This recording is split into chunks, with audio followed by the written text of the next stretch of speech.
আমি অভিষেক রয়েছে আপনাদের সাথে এই মুহূর্তে যে খবর নিয়ে উপস্থিত হয়েছি আজ 7ই এপ্রিল এবং আজ 7ই এপ্রিল সকাল থেকে কিন্তু আমরা নজর রেখেছিলাম যে একদম মুখ্যমন্ত্রী কি বার্তা দেন। শুধু আমরা নয়, সারা পশ্চিমবঙ্গের আম জনতাও হয়তো নজর রেখেছিলেন যে মুখ্যমন্ত্রী কি বার্তা দেন 26,000 যারা চাকরি হারিয়েছেন তাদের উদ্দেশ্যে। তার কারণ 26,000 চাকরি প্রার্থীর পেছনে প্রত্যেকের পেছনে কিন্তু 4 জন থেকে 5 জনের একটা পরিবার তাদের উপর নির্ভর করে আছে।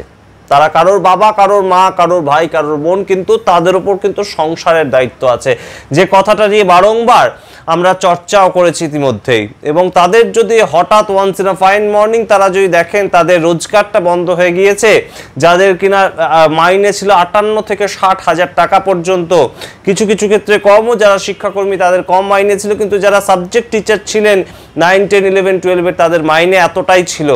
এবং সেই জায়গা থেকে তারা যদি দেখেন যে তাদের চাকরি সম্পূর্ণ বাতিল হয়ে গেল, তারা চাকরি হারা হয়ে গেলেন, তাহলে সেই ক্ষেত্রে তারা কি করবেন এবং তার উত্তর আজকে পাওয়া যায় কিনা সেদিকে আমরা তাকিয়েছিলাম। অনেক ইউটিউব চ্যানেলে আমরা দেখেছি যে একটা স্পেকুলেশন তৈরি হয়েছিল যে হয়তো একটা সিভিক টিচার এরকম কোনো একটা প্রকল্পের কথা মুখ্যমন্ত্রী বলতে পারেন, কিন্তু তা আমরা কিন্তু দেখলাম না।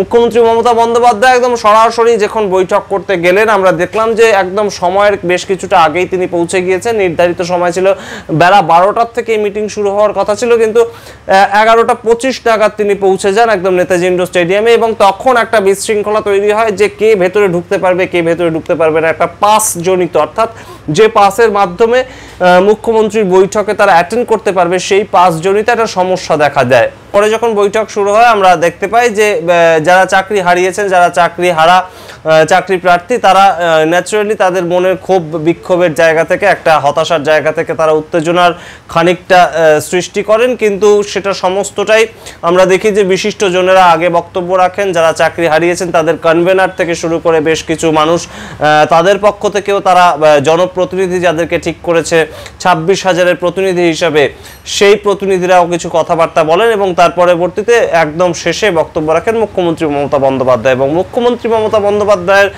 বক্তব্য শোনার জন্যই কিন্তু আমরা এতক্ষণ ধরে, এতদিন ধরে বলা যেতে পারে সুপ্রিম কোর্টের রায় 3রা এপ্রিল আসার পর থেকে অপেক্ষা করছিলাম যে তিনি কোনো সুরাহা করতে পারেন কিনা।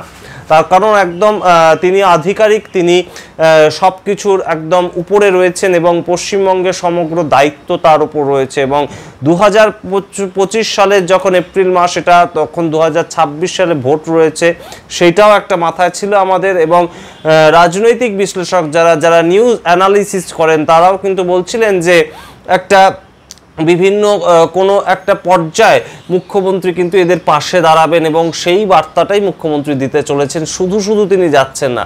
এবং সেটাই কিন্তু আমরা দেখলাম যে একদম মুখ্যমন্ত্রী মমতা বন্দ্যোপাধ্যায় একদম প্রথম থেকেই জানালেন যে তাদের পাশে তিনি আছেন।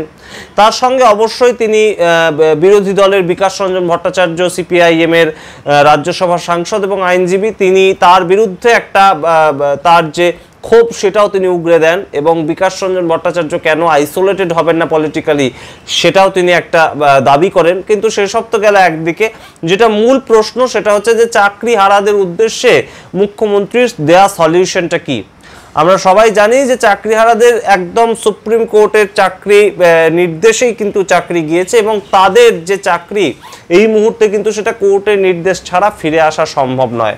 তাই মুখ্যমন্ত্রী তাদের যে উপদেষ্টা, মুখ্যমন্ত্রী তার যে আইনজীবীদের মহলে উপদেষ্টা, তাদের সঙ্গে ইতিমধ্যেই নিশ্চয়ই বৈঠক করেছেন এবং বৈঠক করার মাধ্যমেই তিনি বলছেন যে কপিল সিব্বল থেকে অভিষেক মনু সিংভি, এদের মতন লয়ার, এবং তার সঙ্গে বাংলার অবশ্যই তৃণমূল কংগ্রেসের শ্রীরামপুরের সাংসদ লয়ার কল্যাণ বন্দ্যোপাধ্যায়ের মতন মানুষও থাকছেন।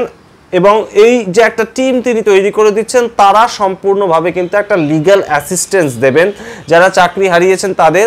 এবং তারা কিন্তু সুপ্রিম কোর্টের কাছে আবারও অ্যাপিল করবেন যে কারা যোগ্য আর কারা অযোগ্য, সুপ্রিম কোর্ট কাদেরকে যোগ্য বলছে এবং কাদেরকে অযোগ্য বলছে সেটা আগে সুপ্রিম কোর্ট একটা লিস্ট দেবে, সেই অ্যাপিলটা তারা করবেন। এবং তার পরবর্তীতে এই লিস্ট যখন সামনে আসবে তখন কিন্তু মুখ্যমন্ত্রী মমতা বন্দ্যোপাধ্যায়ের কথা অনুযায়ী আমরা শুনতে পেলাম যে তিনি আগে যোগ্য যারা থাকবে, যাদের যোগ্যদের লিস্ট দেবে সুপ্রিম কোর্ট যদি দেয়, সেই লিস্ট অনুযায়ী তারা কিন্তু একদম সরাসরি মাইনে পাবেন।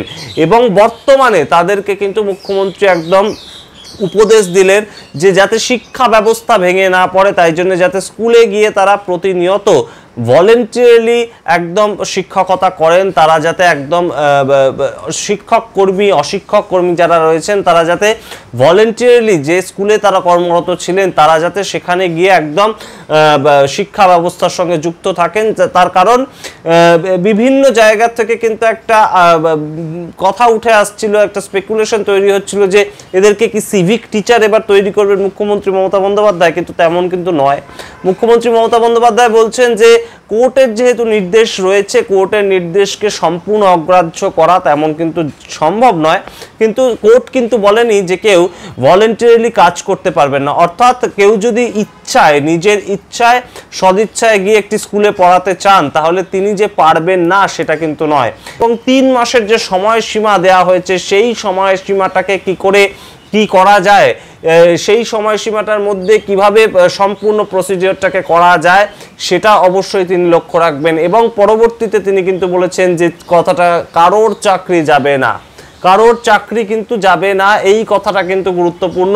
এবং এই যে 26,000 চাকরি প্রার্থী অর্থাৎ 25,752 জনের যে চাকরি সম্পূর্ণ প্যানেল বাতিল করে দিয়েছে সুপ্রিম কোর্ট, সেই যে সমস্ত চাকরি প্রার্থীদের মধ্যে আগে যোগ্যদের যে লিস্ট সেটা যদি তিনি পান তাদেরকে কিভাবে চাকরিতে বহাল রাখা যায় সেটা বলেছেন তিনি দেখবেন। এবং তার পরবর্তীতে তিনি আবারও বসবেন যারা অযোগ্য তাদেরকে নিয়ে, এবং অযোগ্য যদি লিস্টেড থাকে কেউ অযোগ্য সেই তাদেরকে নিয়ে আবারও মুখ্যমন্ত্রী বসবেন এবং আবারও বাছাই করবেন। যদি কেউ সত্যি সত্যি প্রমাণিত হয় অযোগ্য তাহলে সেই ক্ষেত্রে কিছু করার থাকবে না তার, কিন্তু যদি কেউ প্রমাণিত হয় যে না সে অযোগ্য নয় কিন্তু লিস্টে তার নাম আছে তাহলে সেই ক্ষেত্রে কিন্তু একটা পরবর্তীতে আবারও তিনি ভাবনা চিন্তা করবেন যে তাদের ব্যাপারটা কিভাবে দেখা যায়। যদি কেউ যোগ্য হয়, যদি কেউ অযোগ্য হয়, কে কোন পর্যায়ে আছে সেটা নিয়ে একটা দ্বন্দ্ব তৈরি হয়েছে। সুতরাং সম্পূর্ণভাবে একদম আইনি সহায়তার মাধ্যমে মুখ্যমন্ত্রী মমতা বন্দ্যোপাধ্যায় কিন্তু এই মুহূর্তে ঠিক যেমন সম্পূর্ণ বিষয়টাকে দেখার চেষ্টা করছেন, সেটা থেকে বেশ খানিকটা সময় লাগতে পারে এবং তার পরবর্তীতে কিন্তু আইনি সহায়তার জায়গাটা ছেড়ে দিয়েও ভলেন্টিয়ারলি সার্ভিস অর্থাৎ একদম ইচ্ছুক, আমি কাজ করতে ইচ্ছুক এবং স্কুলে পড়াতে ইচ্ছুক সেই জায়গাটার মাধ্যমে শিক্ষা ব্যবস্থাটাকে তিনি কিন্তু যে একটা শিক্ষা ব্যবস্থার পরিকাঠামোটা সম্পূর্ণ ভেঙে যেতে পারে সেইটা তিনি চাইছেন না। এবং সেই জায়গা থেকেই একদম টিচারদেরকে একটা রিকোয়েস্ট করলেন যে যাতে তারা স্কুলে গিয়ে পড়ান এবং তারা কিন্তু তাদের মতোই পরবর্তীতে যাতে চাকরিতে কন্টিনিউয়েশন থাকে সেটাও তিনি দেখবেন বলেছেন। যারা 10 বছর চাকরি করছে, আমরা জানি যারা এসএসসি দিয়ে চাকরি করছেন তারা কিন্তু 8 বছরের একটা স্কেল পান। অনেকে দেখলাম আগের ভিডিওগুলোতে কমেন্ট করেছেন যে এসএসসি আর সরকারি চাকরি একই নয়, কিন্তু আমরা সাধারণ ভাষায় কিন্তু আমরা জানি যে এসএসসি দিয়ে যারা চাকরি পায়, যারা টেট দিয়ে চাকরি পায় তারা সবাই সরকারি চাকরি পেয়েছে বলেই নিজেদেরকে দাবি করে। সুতরাং সেই ক্ষেত্রে এসএসসি দিয়ে হয়তো একদম পিওর গভর্নমেন্ট চাকরি পাওয়া যায় না, সেটার জন্য পিএসসি পাবলিক সার্ভিস কমিশন দিতে হয় আমরা জানি। কিন্তু যারা এসএসসি, যারা পিএসসি, যারা টেট পাস সবাই কিন্তু একটা বলে যে আমরা সরকারি চাকরি পেয়েছি, সেই হিসাবে কথাটা আমরা বলেছিলাম।